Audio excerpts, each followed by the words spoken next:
سورة الأحزاب آية بدر ورو. أعوذ بالله من الشيطان الرجيم. بسم الله الرحمن الرحيم. إن الله وملائكته يصلون على النبي يا أيها الذين آمنوا صلوا عليه وسلموا تسليما. بسم الله الرحمن الرحيم. والصلاة والسلام على نبينا محمد وعلى آله وأصحابه وسلم تسليما كثيرا. سبحانك لا علم لنا إلا ما علمتنا إنك أنت العليم الحكيم. أستغفر الله الذي لا إله إلا هو الحي القيوم وأتوب إليه. اللهم انفعنا بما علمتنا وعلمنا ما ينفعنا وزدنا علما. بيتنا سوية هجرية باكلاني كمناني أن بيناني أن وورو saharu zilqada min hijra sankalo tani kelena besunyo mugani kelena miladi nasara ka jate ba fulan mugani duru sankalo duru na besunyo otani konontona amde dawda bu masjid ar-rajab ambo kono aya min kalana sananka shoma kunu deresu laba anko jumwara min fora me alama binanke ani benke fo ula ka soro muso ka binanke na benke fana ya ka jumwara mude nama hijabu do hari nama hijabu do ulu koro anko mesalafu do ye nyininkali ke munna binanke ni benke ye muso ka jumra me muma fo anye jabu damado fo anda filila Abdurrahman Sadi ka jabu nunu fodi de la bambanan kanna min fora arabun kanna anda filila fo chogo de la bambanan kanna anko Abdurrahman Sadi ko wala muzkar fiha al-amam wal aqwali ako aya kono binanke muso ka binanke mafo aya kono benke mafo li annahunna lam yahtajibuna ammanuhunna ammatuhu wala qalatuhu min abunai al-ikhwati wal akhawati ma irfi'atihunna alayhim ako mafo munna ko parce que muso fule ama hijabu do mi ntene muso ya aleye ube mimba muso ya aleye ama hijabu do ulukoro mogo min tene muso ye komi muso balimakeu ana balima muso u denkeu ama hijabu de ulukoro muso yin fana be uluka min tene muso ye muso yin be aleka dar abe akortal abe aleka mais muso ma hijabu do okoro min tanti ye muso ye che min tanti ye muso ma hijabu do okoro muso fana be oka fa adamu ihtijabuhunna an ammihunna wa qalihunna min bab awla donc kana hijabu do ubunanke ukoro ukana hijabu do ubenke ukoro wode kaka kuma illa nyine yeninde na yasur emin tene muso ye ama hijabu do ekoro emin tanti muso ye ama hijabu do ekoro bo akana hijabu do abenke koro akana hijabu do ewa abinanke koro wode kaka kuma la nyine yeninde kunu datum filila afo chogola bamanan kanna a'udhu billahi minash shaitanir rajim inna allaha wa malaikatahu yusalluna 'alan nabi ya ayyuhalladhina amanu sallu 'alayhi wa sallimu taslima inna allaha wa malaikatahu alana kammaliki yaw yusalluna 'alan nabi ubesallike nabiyyu maka alaka salliye jumaye ala bin nabiyyu matam malikaw ka salliye jumaye ubeddo ke cidani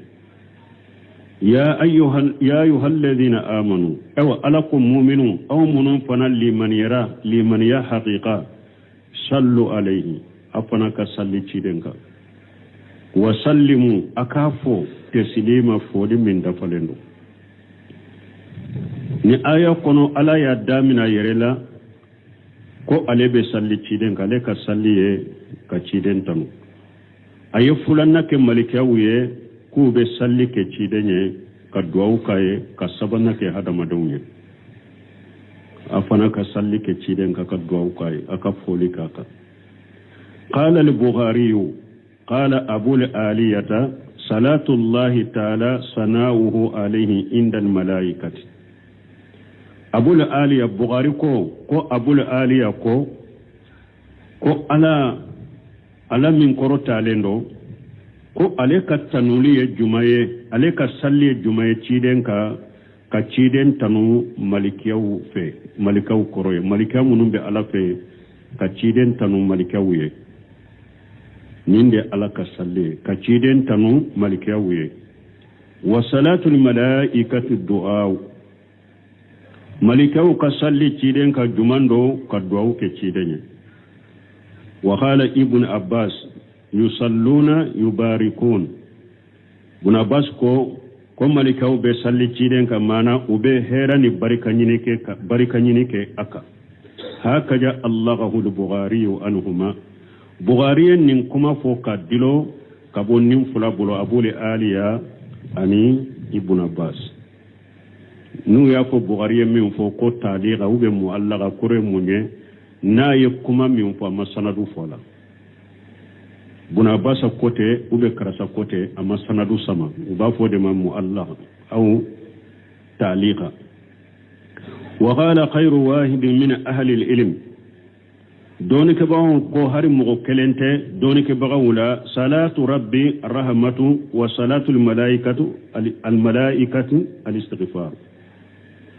don ka bawo doko ko ala ka salli ciden ka ko oyen munye ko nemali ko malikaw ka salli ciden ka ko ya fadeli wal maqsud min hajil ayati la yinni ayala anna allah subhanahu wa ta'ala akhbara ibadahu ala masami aseniyalendo akortalendo ayaka jon kibariya bi manjilati abdihi wa nabiyhi indahu fil malail ala ala ya ka jon kibariya jo yoro min ba ka jonye ala ya ka jon kibariya jo yoro min ba ka jonya na kan nabi nyuma ale ala pe sampe ala ya ka jon to kibariya ni ode bi annahu yusni alayhi inda al malaikati al muqarrabin ala ya kibariya ko ale be tanulike cidenka malikiyaw fe malikiya munun ngerelembe alala malikiya munun kasuru alala ala be ciden tanu o malikawiye wanna al malaikata tusalli alayhi ayan kibariya ko malikaw fana be do ke cideni summa amara ta'ala ahlal alami sufli bis salati wat taslim alayhi o ko fe damfe munun be duguma fana ala yulu fana nya mariya ko kaddu ke cidenye o ka foli ke aka liyastami as-sana'u alayhi min ahli العالمين الأولوين والسفلين جميعا furu tanununa fara ɲɔgɔn ka ciden ye danfɛn fula ye mana danfɛn minnu bɛ sanfɛ ani danfɛn minnu bɛ duguma furu u bɛɛ na jɛ ka fara ɲɔgɔn kan ka ciden tanu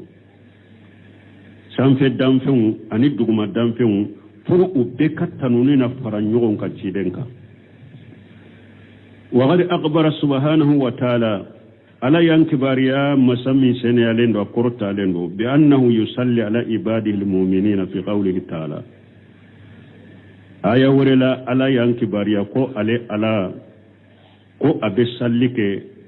aka jom mu'minun ka aya wurela wa ya jumala ko ya ayyuhalladhina amanu adhkurullaha dhikran kathira alakum mu'minun ay ala kosuma min kacha wasabbihuhu bukratan wa asila akala subhanahu fo sogoma ani ulafi huwa alladhi yusalli alaykum wa malaikatuhu ala dem masay nabe awtanu ana kam malika be do kawye ali aya kata aya laban wa qala ta'ala lako masamina qurta lenu huwa alladhi yusalli alaykum wa malaikatuhu wa basiri sabirina ala ko aya wure kono masamin qurta lenu ako sabali bagaw ni sonja alladhina idha asabatuhum musibatu ulude do nim masiba do yusoro qalu inna lillahi wa inna ilayhi raji'un ubafu awni ala de taye ambe sagi kata ala dema ulaika alayhimus salawatu min rabbihim nunun tigila mo tanunu ala ka tanunu be nunun de ka tanunu be nunun ka kabutigi ala fe ni aya fana ya yira ko ala be salli jom mu'minu ka abutanu o fil hadith ana hadisa kono allahumma salli ala ali abi awfa ala ikattanu nike abu awfa akaddum tewka akaddembayaka wa qad ja'at al ahadith al mutawatiratu an rasulullah sallallahu alaihi wasallam hadisawuna na hadisa munun kacca kabo ciden bolon ala kattaruna kishi baka bil amri bis salati alayhi hadisa munun banya mariya ko an ka salli ciden ka wa kayfiyati salati alayhi ani salli cogo ciden ka hadisa chaman nana ko oyiranna wa nahnu nazkuru minha insha Allah ma tayassara wallahu almusta'an mun kasir ko hadisawu ko ni ala sunna ko ni ala yemin no ya alayhi hadisa nunun kono abeno fo wa bedde menyene ala fe o folela o hadisa guna fo malimo sana anka chef hadisa nunuma ni mugo min ba fe ko fana nyedo kosobe ka salli ciden ka ke chogo wajibiro wajibito yoro juma ibn qayyim al-jawziyya kitabu nyuman dila afanala jilawul ifhami fi fadli salati was salami ala khairil anam ibn qayyim ya kitabu dila ninka ni kon ka famu bangiye fasamanti amimbe sallika ani foli dantu mimanka min yace da sallallahu alaihi wasallam jilawul ifham fi fadli salati was salami ala khairil anam ibn qayyim ka kitabu min fulani ne akani kosobe ikannim fana saka muraja ciren ka salli cogola nando na hadisan nununda an kabi ibn ujratan qala karisa min kabi ibn ujrata ma ko qila ya rasulullah uko alaka cide amma salamu alayka faqad arafnahu fa kayfa salatu uko cide ambe salli ambe ifo cogomi anyodo me ambe salli ka cogode an todo ube salli ciden ka cogomi وبين حديث الله وانا السلام عليك أيها النبي ورحمة الله وبركاته وياسر سيبو من نندو أمبي سلي كتشغمي أمبودو أمبي فو تشغمي أمبودو من أمبي سلي كتشغدي فقال تيدنكو قولوا اللهم صل على محمد وعلى آل محمد كما صليت على آل إبراهيم إنك حميد مجيد اللهم بارك على محمد ولا آل محمد كما باركت على آل إبراهيم إنك حميد مجيد نيجي كسالي تيدن كشوكو دوين نيجي بس كسالي تيدن كنا شوكو كمان بالا وسهلين دوفنا وأضاف نونون دما كو إوا اختلاف التنوي mana hadisan nana mana na choko kelena mana fo choko kelenya me hadisan nunum be sahalenu donc o sugu sisa ahmad ibn hanbali min fo iba kede pour ka barake ne hadisa nunum beye nuyu beddurusi ni sallira ciden kan nin fo chogo shen dola ibe salli ciden kan nin ke chogo pour ka sike ka barake ne hadisa nunum be ni nya fo chogo doye ciden ko aya fo ala ikatta nunu ke muhammadu ka ani muhammadu ka dunkewu komi iye tanuni ke ibrahima ka dunkewu ka e ala tanunendo e ala bonyalendo allahumma antike ala ika hera ke ka barika ke muhammadu ka ani muhammadu ka dunkewu komi iye barika ke ibrahima ka ani ibrahima ka dunkewu innaka hamidum majid ni nya fo chogo doy munna nye kama inke komi eye barika ke ibrahima ma fo komi iye barika ke ibrahima ka chogori munna ma fo kama komi iye barika ke ibrahima ka munna mo fo bunu seminu ko rahimahullah ciden de kausan nabi nyuma imbe ciden de kausan nabe mo ni ko sisa ala ika e wa ciden tanu komi ye ibrahima tanu chogo mi abe komi ni o fo chogo bayira ibrahima be ciden ka me akon nin kamal la nyine de komi isallira iye ibrahima tanu ciden fana tanu komi iye barika ke ibrahima ka barika ke ciden fana ka akon nin kama be fo o chogo de la ibnu shaymir rahimahullah wa mana qawlihim amma assalamu alayka faqad arafnahu ni sebo ko min yeka salamu bilika an yodo kaba an bodo huwa alladhi fi tasahhud alladhi kana yuallimuhum iyyahu o foli chogo be tahiyya de la tahiyya men ni ciden tumbu ulla dunya ala kama kana yuallimuhum suratan min alquran comme atumbu lakala qur'ana surala chogo mi ciden tumbe sebo lakala tahiyya chogo dola comme atumbu lakala qur'ana surala chogo mi wa fihi abu tahiyya kono assalamu alayka ayyuhan nabiyyu wa rahmatullahi wa barakatuhu foli bika alaka nabiyuma ari alaka nema ani alaka barika oda to bunu sibra rahimahullah tumami ayyam madina ka jiarafo akonni tara ciden fo ewo ko alayire ya ka foli fo chogomi hadisa kono koy ko foli de fo aka kaburula ika fo assalamu alayka ayyuhan nabiyyu wa rahmatullahi wa barakatuhu akoy ka fo nin chogola ninde nu ku ye foli chogomi fo o iya do doni ke bagaw laba undo sisa udo ba fo ka kitabu kono ko ni be salli ciden ka ko nin tumbe fode ko ciden tumbe nyanama yala wakati mi assalamu alayka ayyuhan nabi wa rahmatullahi wa barakatuh ko nin tumbe fo ciden ya soro abu cela kuma be nyesha masalamu be nyesha ma ko me ciden fatulen ko fe ko asaru do be ikafo assalamu ala nabi shikala sheikh albani bofo assalamu ala nabi ko asaru nana madu ko abdullah bin mas'ud ko ni ciden fature ka fa assalamu ala nabi ikana fa ayyuhan nabi pasigati kuro me ibnu bazi ibnu muslim nunu maso hakrinama o ko ka ciden yire to akanya na mayala ayem mugo la dunya ni nade sebo do tumbe ke jamana werewula ubeke dugu werewula ube salli ciden ka ciden tu kuro ba fa assalamu alayka ayyuhan nabi wa rahmatullahi wa barakatuh ciden mafuye ko ni mugo mintin koro ni be dugu werela ube jamana yere werela ni be sallin kai ka fa assalamu ala nabi ko ciden mofo amma fo fana nin fatura kabo aw koro aka fa assalamu ala nabi amofo ko ola hadisa be togo me amba to togo de la ciden be nyana ma yalla ciden fatulen do ciden kas ewa fo togo yen ninde tahyala assalamu alayka ayyuhan nabi wa rahmatullahi wa barakatuh wa nabi sayyid al-qudri radiyallahu anhu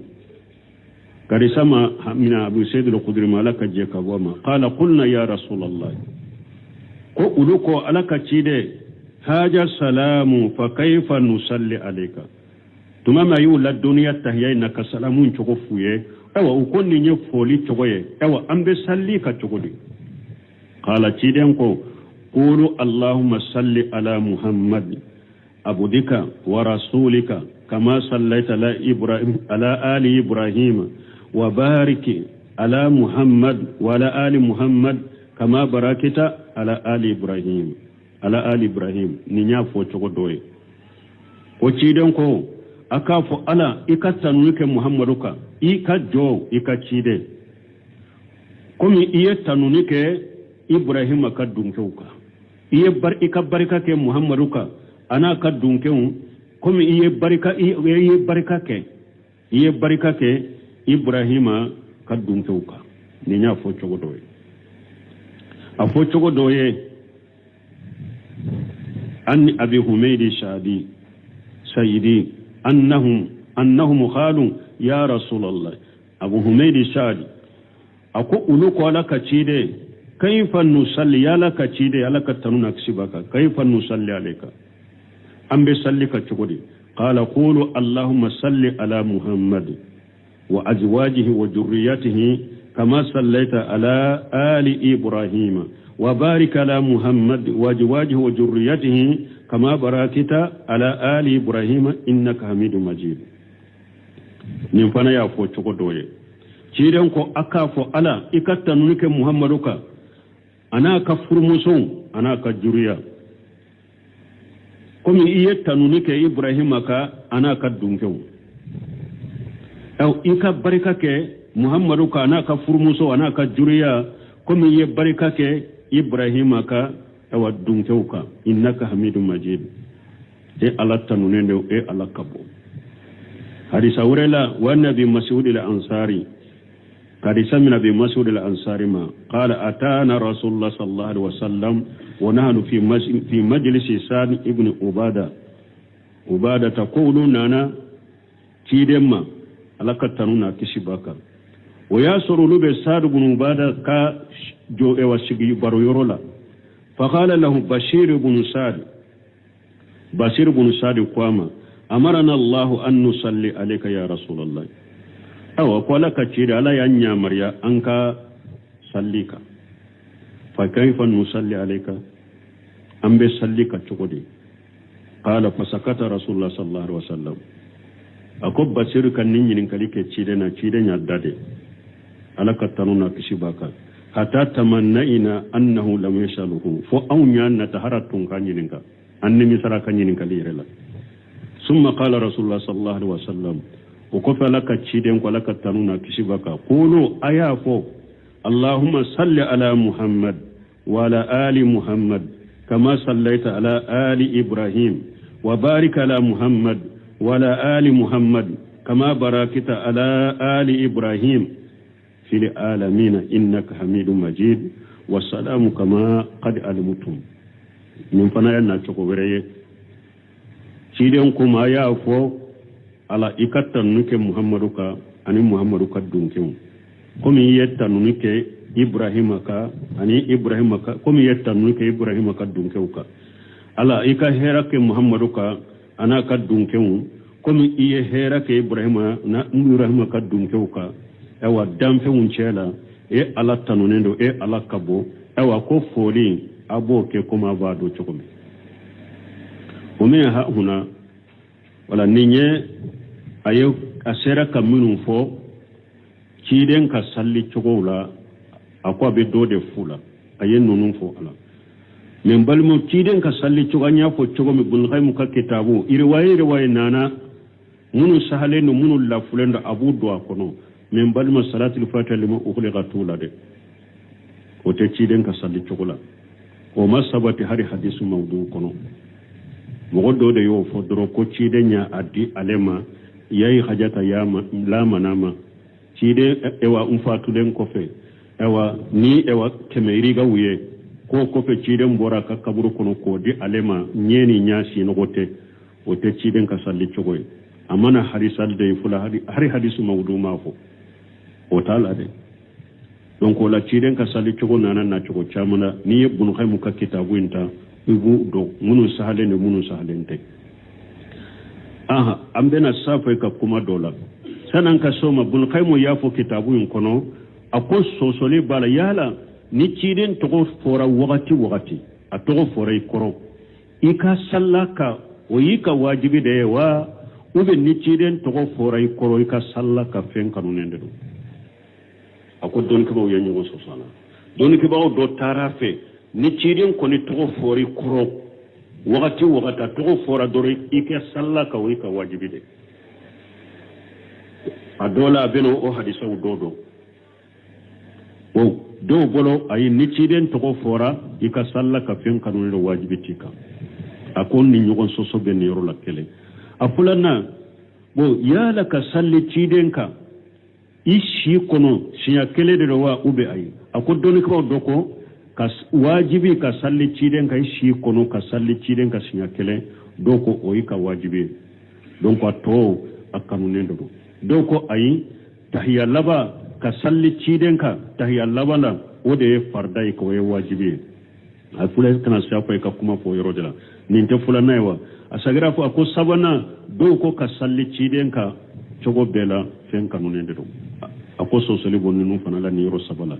me ye ibn mbaji nyininka yala ni ciiden to fora i koro wakati a wajiblem bi kai ka fo sallallahu alaihi wasallam ko ako ni ciiden ko ni to fora i koro doro wajibi de ko ka sallaka ko hadisa ko so araqima anf jukir alaqima anf man jukritu indahu falam yusalla alayya ko ciiden ko mo gon nun trenkera mo min nin to fora i koro ni masallinka bombaji konni hadisa koso ni ciiden to fora wakati ka fo sallallahu alaihi wasallam wajibi do ka ko o min ha huna jahaba Shafi'i rahimahullah akonni yoro de la sa ko imamu na Shafi'i tara alaka nema ila annahu yazibu ala al-musalli an yusalli ala rasulullah sallallahu alaihi wasallam fi tasahhud al-akhir imamu na Shafi'i ko awajibira salli bagaka ikattahiya laba ika salli ciden ka ikattahiya laba ko o ye wajibi de ika fa in tarakahu lam tasiha salatuhu imamuna safai ko ka salli ciden ka tahiya laba la niya toye ika salli ciyana safai ka salli ciden ka tahiya laba la yoko urukunu ko fana sosoli kuma sababala do ko ka salli ciden ka tahiya laba la rukunu de salli josen do farda do comme ça fay tarafe chogomi do ko ka salli ciden ka tahiyya labana wajibi do comme ahmad ibn hanbali kam majabi do baka chogomi do ko ka salli ciden ka tahiyya labana sunna de do niya ke apule ima ke fenti ka sallira imam na maliki boka bon nin kuma sabab fanala ibn baz tumama ye kuma sabayin fo alayhi min subantiya ka giriya waye wajibi yoro de farla yorote parce que farla yoro safa be minka mo min katta ya laba ni ma salli ciden ka hari ni nyina na de atel bi ka boyka ni français ka suru ibe sigide ka salli ciden ka salamu be bada minke iboke ni français janyana ibe sage salli de ka imamu na safa ni taraka hakilinaka bo bumbaji yemmi sugantia wajibi ni tugu ka toy ika salli be tinya me ni nyina na akode sujuri ba furake salli te tinya sujuri ba furake ni français kasuru ni français janyana fana ika salli kanya ika salli te tinya bunu semina rahimahullah sarhu ni mumtiu kono tumami alayya kuma sabayin fo doko jo shende do tahya laba ika salli cidenka doko wajibi de do tahya laba ika salli cidenka doko sunna de do tahya laba ika salli cidenka alayya min giriya sunnaya ako pasike ka hada madenka salli cinya ni be hada madenka salli cinya minna aka soro delela jelembe de lamini e wa dibitala na ko munun ko fardado jelela jelente de lamini dibitala ka fo abeke urukune akwante se ka salli cinya ni o ko suguye mo ka salli cinya ko suguye wala ne min giriya tahiya labana ka salli cidenka sunnado ni ya ke ba braje soro ni ma ke ika salli ka kene fentala maliki kam majhabin tale yawde giriya ibn usmin وغير سرى بعض المتأخرين من المالكية وغيرهم يسن على إمام الشافعي في استراته ذلك في الصلاة بنباجي كو اوا مغلبون دو دونا مغلبون دو ياكي مالكيون مغو كم مغلبون دو أنو أولوتنا يسن مانكا شافعي جلالي uye imamu na safai uye jalagibbo safai ka ko tumami ko alaye tahiya ka salli ciden ka aya ke farla aya ke salli sartai tahiya labanna uye safai jalaga ka malikiya muguni doni ke baga wurin ويزعم أنه قد تفرد بذلك وهكا الإجماع لا خلافه أو أتجي أفوفنا كو إمامنا سافي كلند ينفو كافو كسالي تشيدن كتهي الله ولا سالي سرتي دو نيما سالا كي كسالي تشينا أكو سافي درون ينفو و أتجي إجماع أي إجماع بروفو كو إجماع يسافي كحكي نينسوسو ko ijimawu ya safai ka hakilina yin soso abu jafara taburiyu wa tahawiyu wal qattabiyu wa khairuhum fima naqalahu al qadi iyadu anhum al ijma ala khilafihi ko ijimawu ya safai ka hakilina soso ko jonye ijimawu fo ko ijimawu ya safai ka hakilina soso ko abu jafara taburi ani tahawiyu ani qattabiyu ani nunun tana فيما نقله القاضي إياد عنهم القاضي إياد عنهم قاضي إياد يمون تكبون منبلو ولكو أجمعوا إمامنا السافي كما ينصصوا وغير تأصف القائل أكون نين كما فوبغا منكو كو إجمعوا يسافي كما ينصصوا كو إيوا أيه إيوا أدمنا السافي كمانا كسافي جلغي كما ودوفا كستا تأصف يموني نيه kuma do fo mogo ka aka kuma temiye ube niye jalagi do biya ka tonyo jalagi na ka jenge aka jalagi la uba fo de mata asafa abo abe kuma ni ko e fona dimina na karasa koroko jugu mana ye kuma do ni jalagi do ka kuma do fo ka munun taka wa ko nin tigi fana ko aye tonyalini e wajenge ke safai ka jalagi linka ko nin kuma fo baga fi raddihi ala safai من يني ردك سافيك وتكلف في دعواه لإجماع في ذلك كو أيا يرى فرشة كابلا إجماع فولي كو إجماع كو أبو أوكا كسافي سوسو كو أيا تكلف كو يرفنا لا فإنه قد أروينا وجوب ذلك والأمر بالصلاة على رسول الله صلى الله عليه وسلم في الصلاة كما هو جاهر الآية كما هو جاهر الآيات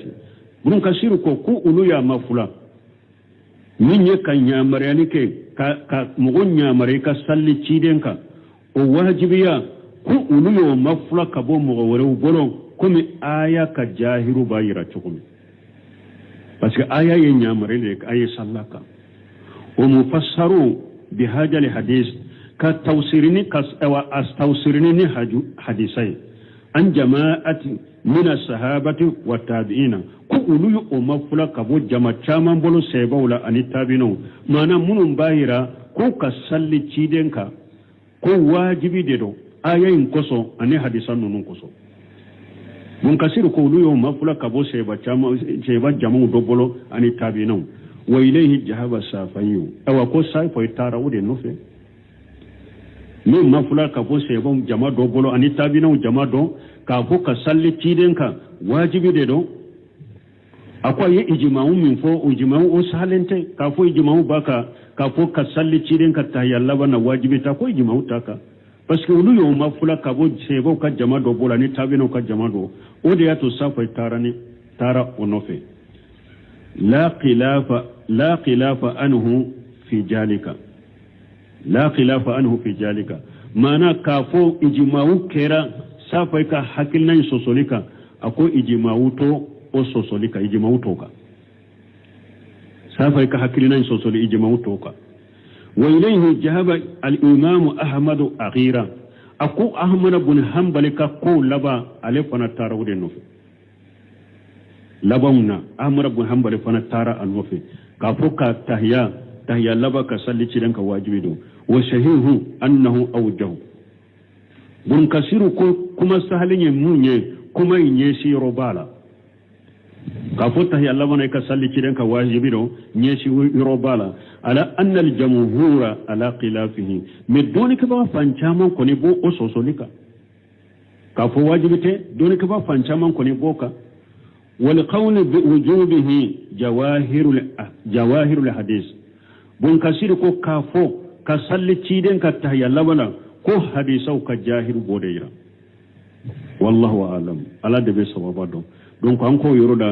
bunumbaje tara wajibi de nofa ama le ma ke sartin urukunu yede me ale ko wajibi do o kore munye ni yuttu ima salli tidenka ta yalla wana ka salli tiana me ninni nana de ima salli tidenka ta yalla wana sujudi ba furake ibe sujudu sahawike ni français janyana ika salli kanyi sujudu tika bumbaje tara min nofe me ibnu simi rahimahullah anko aleye min giriya ka sabati o ya sunna yade ta yalla wala kasalli cidenga wal qardu bun kasir kullu yini anna safai rahimahullah ko safai alaka nema li qawlihi bi wujubi salati lan nabi sallallahu alaihi wasallam fi salati salafu wa qalafu kama taqaddama mana ko abe safai akulla yini ya munye anna safai rahimahullah ko safai alaka nema ko ayaka kuma minfo ko ka salli ciden ka wajibi de do sallila ko salafu be safa yula ko doni ka do fana na salafu ko fe doni ka sabatilo nuya atanyo na fu kama taqaddama komi alayya fo chokomi walillahi alhamdu wal minna tanube alayya ni fonna siriya fala ijma ala khilafihi ijma ute safa isosolika aka kuma isosoli ijma utaka fi hajili masaila mana ijma'u te safai sosolika ni masala ila la khadima wala hadisa ijma'u taka kakoro ijma'u taka kakoro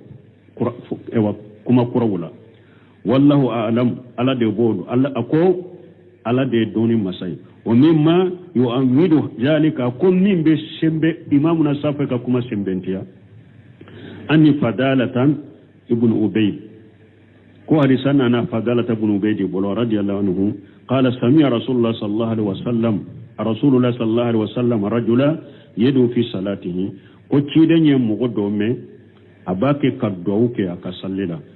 لم يمجد الله ولم يصلي على النبي مكي ما الله تنوك الله بنيا دعوني الله بنيا الله تنو مو بلا دعوني أما صلي كيدنك دعوني كنو فقال رسول الله صلى الله عليه وسلم أجل هاجا أكيدن كن فنتليرا ثم داه وكف تشيدن يتشيم وله فقال له أو لخيره تشيدن كو تشيم ما وفي أيافو تشيم تناي إذا صلى أحدكم نا دولا كلم بسلي فليبدا بتمجيد الله عز وجل وصنع عليه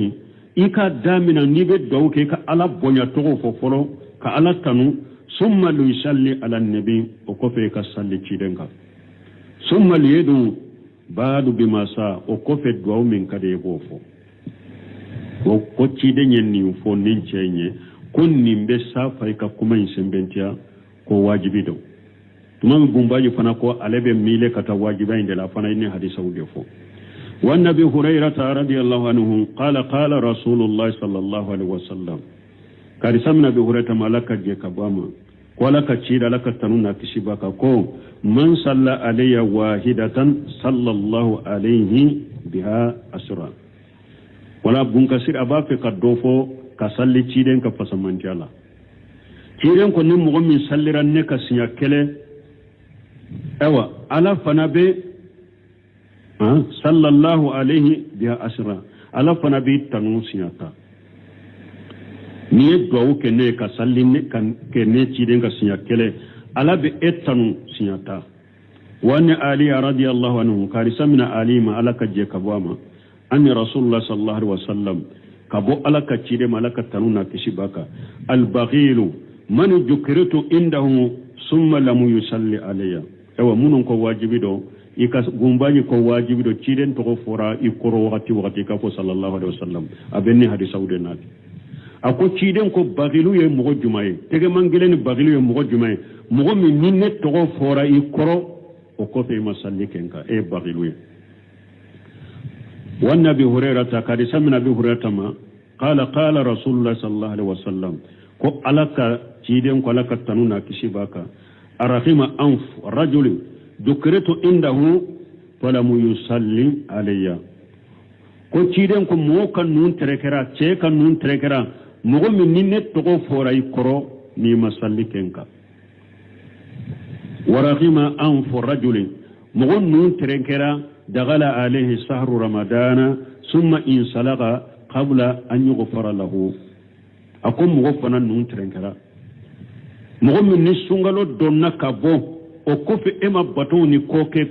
ni ko munu ni alabi ka junubu yafa nun terekera ni sungalo donna kabo ka surala ma yafa ema waragima anfu rajulin ako ce nun terekera adraka indahu abawahu alkibara falamu yudkhilahu aljannata mo nun terekera mo mi ibange ba fula korola ibolo imese ka barake uluye ka bato ni nyuma ke uluye munu nu ufula ka bato min bido arjanna kono nun terekera donc ne hadisa koso wodi ato munun ko wodi ato ewa bun kasir ko munun be ewa safa ka kuma simbentia ko ka salle ciden ka salle kono wajibi do akunni hadisa ube fanga di safa ka kuma ma munun be fanga dama wa qad warada al amru bis salati alayhi fi awqatin kathiratin aw ako annana ka salle ciden ka annana wakati chamanu ko chamo ika salle ciden ka فمنها واجب ومنها مستحب ako odoye o wakati dobe ani ketego dobe ka salli ciden ka adoye wajibe ado kanunendo alama nubayyinuhu faminhu ba'da nidai lis-salati ako abino uludo bange ka wakati doye ka salli ciden ka a wakati dobe ka salli ciden ka wajibe do a wakati dobe ka salli ciden ka sunna do ako abena munum bange alama nubayyinahu finka bena munum bange donc o fola ko faminu abo kono bada nidai lis salati salli wele kofe ibe salli ciden ka sariya do sunna do salli wele kofe ika salli ciden ka wani abdullah ibn amr ibn as abono delila fo kadi samin abdullah ibn amr ibn ashima yaqulu ako innahu sami'a rasulullah sallallahu alaihi wasallam abdullah ibn amr ibn ashiko ko alayya me alaka cide ma alaka tanuna kisibaka ko ija sami'tum mu'ajjina faqulu misla ma yaqulu kiren ko naye salli wala me abake ka salli wala la be min fo aya nyugona fo summa sallu alayya o ko fe ni salli wala banna aka salli ne cidenka فإنه من صلى علي صلاة نمغم يصلي كلنك صلى الله عليه بها أسرى الله فنبئتنو سنتا ثم سالوا لا هلل وسيلة دونك نصلي رانكا وكفي أبي الله دلي أرجانا سومين تغوي وسيلة أبي الله دلي مبو أرجانا سوسر على بو ودين ما تغوي ولا سنة نصلي ولا بيصلي ولا جابي فرو ni ya jabi salli wele banna salli cidenka ni sallira cidenka ibe duwayin fo ciden ko wasila fa innaha manjilatu fil jannati ako wasila nya arjanna sodo de be arjanna kono la tambaqi illa li abdi min ibadillah o so manka mo fo alaka jondo wa arju an akuna ana huwa mba jiginne de beke o jonye warjanna so en netay faman sala lil wasila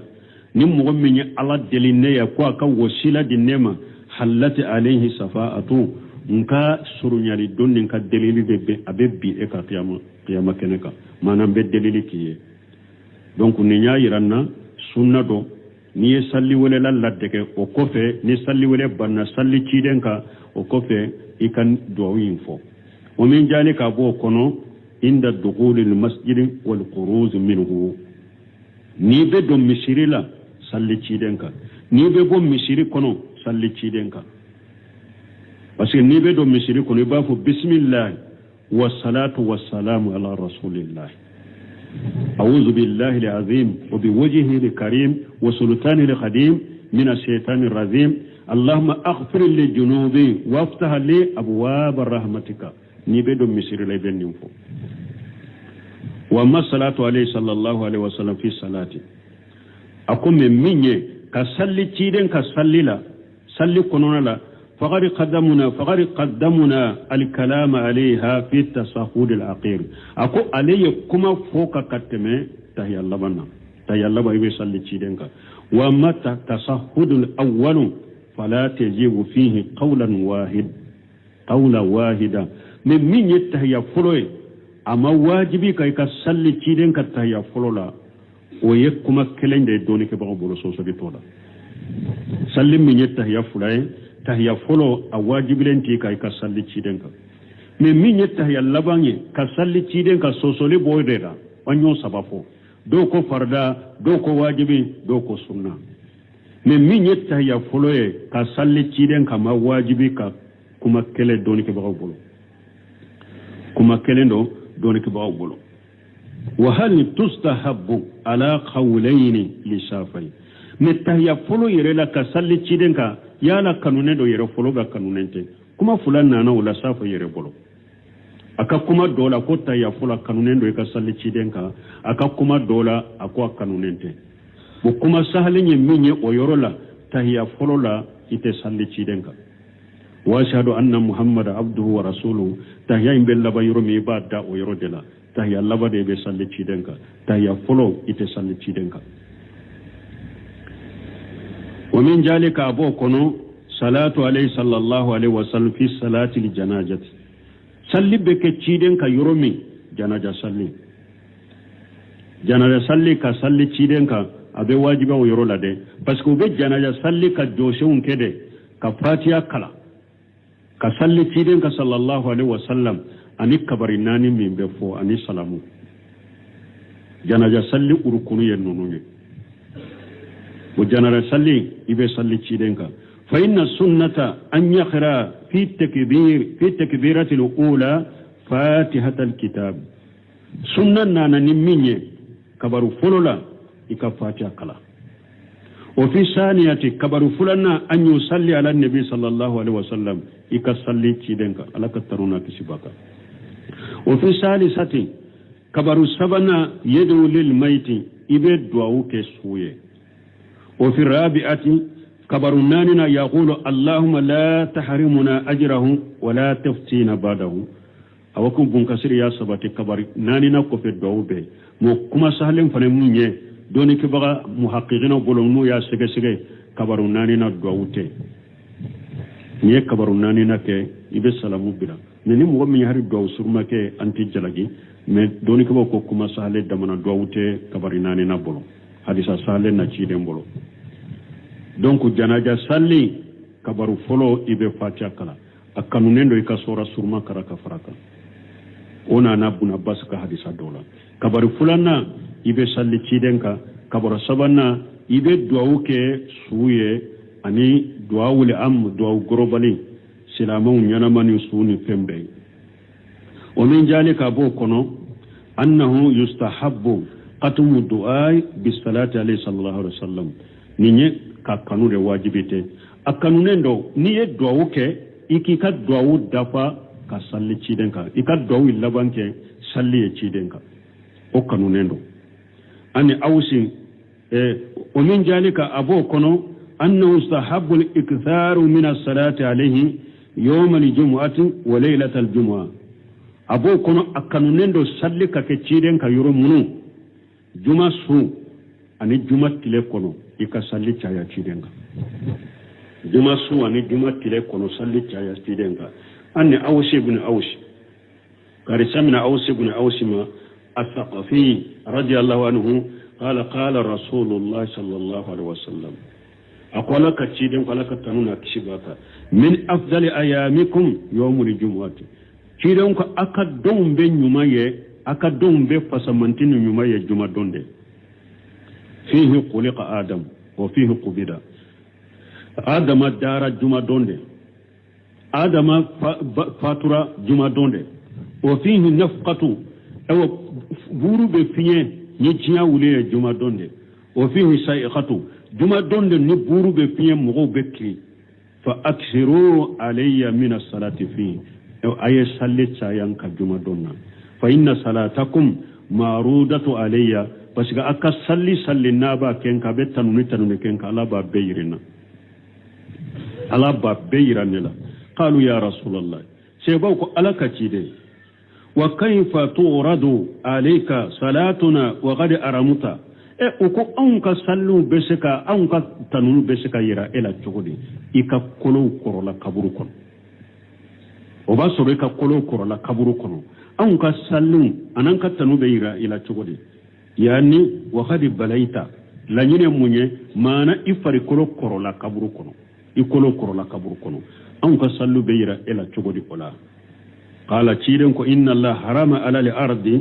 an taakula ajsada li anbiya'i ciiden ko ala ya haramu ya dugu kolo te nabi nyumo ka far kolo du nabi nyuma donna ka kaburu la chogomi fokata jiyan wula ba ka kaburu la chogola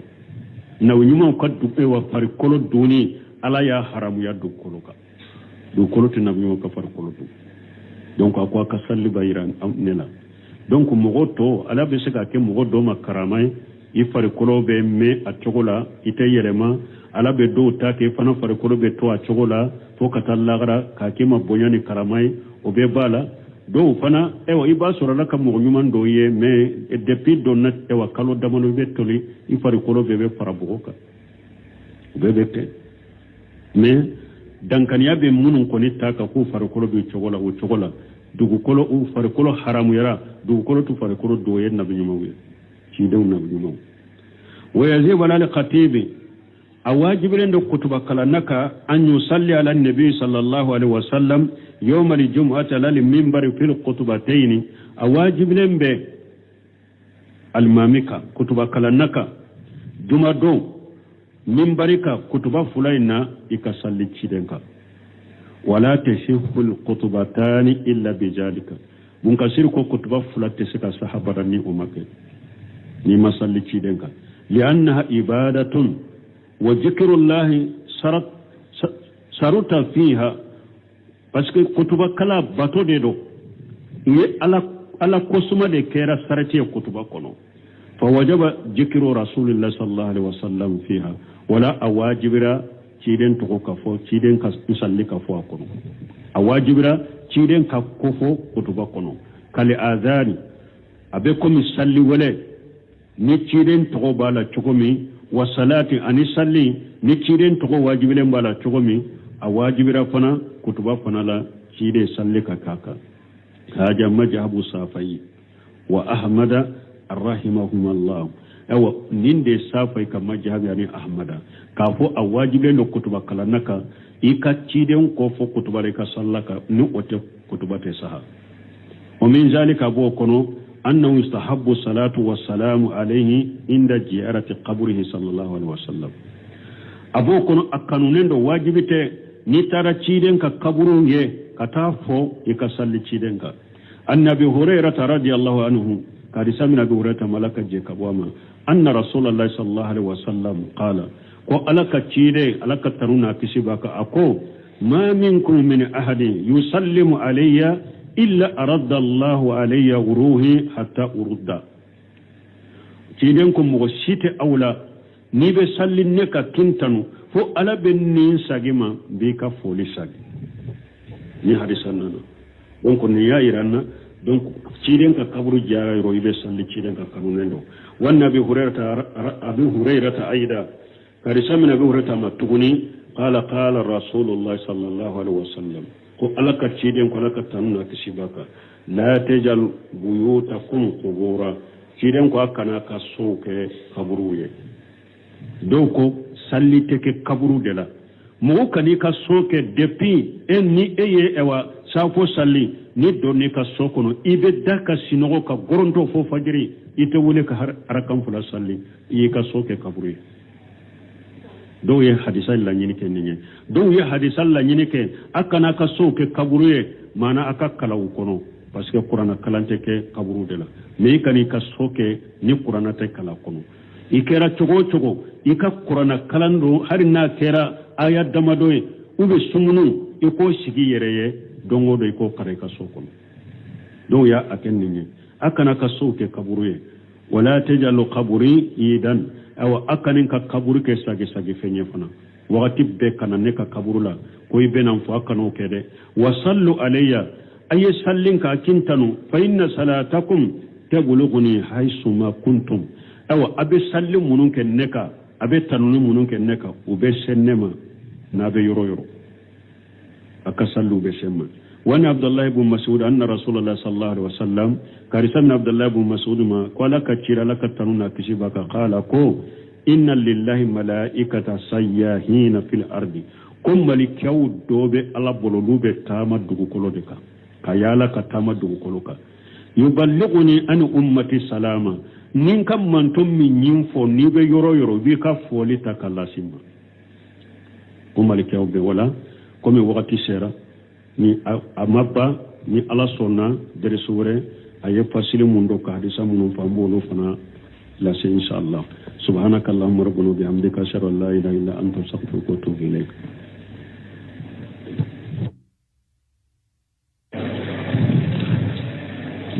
سورة الأحزاب آية بدر ورو أعوذ بالله من الشيطان الرجيم بسم الله الرحمن الرحيم إن الله وملائكته يصلون على النبي يا أيها الذين آمنوا صلوا عليه وسلموا تسليما بسم الله الرحمن الرحيم والصلاة والسلام على نبينا محمد وعلى آله وأصحابه وسلم تسليما كثيرا سبحانك لا علم لنا إلا ما علمتنا إنك أنت العليم الحكيم أستغفر الله الذي لا إله إلا هو الحي القيوم وأتوب إليه اللهم انفعنا بما علمتنا وعلمنا ما ينفعنا وزدنا علما بيتنا سوية هجرية باكلاني كمناني أن بيناني أن وورو سهر ذي القعدة من هجرة سانكالو تاني كلنا بيسونيو مغاني كلنا ميلاد النصارى قد جات بافلان مغاني دورو سانكالو دورونا بيسونيو وتاني كونتونا أمي داودا بو مسجد الرجاق وامبو كونو آية من كلنا سنانكا شوما kunu deresu laba anko jumwara min fora me alama binanke ani benke fo ula ka soro muso ka binanke na benke fana ya ka jumra mude nama hijabu do hari nama hijabu do ulu koro anko me salafu do ye nyininkali ke munna binanke ni benke muso ka jumra me muma fo anye jabu damado fo anda filila abdurrahman sadi ka jabu nunu fole de la bambanan kanna min fora arabun kanna anda filila fo chogo de la bambanan kanna anko abdurrahman sadi ko wala mu yuzkar fiha fima